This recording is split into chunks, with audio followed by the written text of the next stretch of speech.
El uso del transporte público está cambiando en los últimos años. Varios estudios muestran una mayor saturación de tráfico en algunas ciudades y un incremento de los vehículos que transitan por ellas.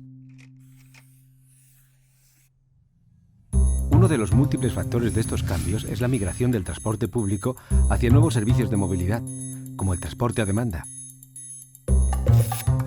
Pero, ¿qué es el transporte a demanda?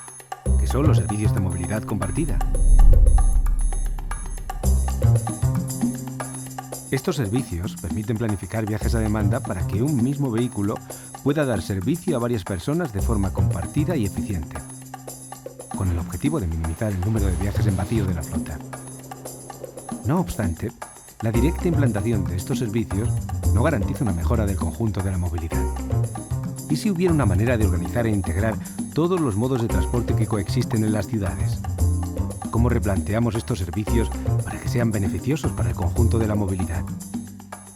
La solución está en analizar e integrar estos servicios con los sistemas preexistentes, especialmente el transporte público, para que realmente haya una cooperación sostenible entre todos.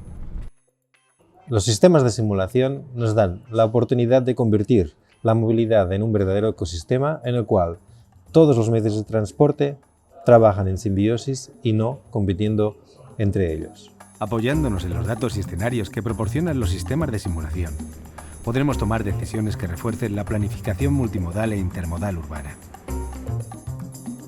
La movilidad solo será sostenible si se entiende como un servicio en su conjunto. Avancemos hacia una movilidad más sostenible.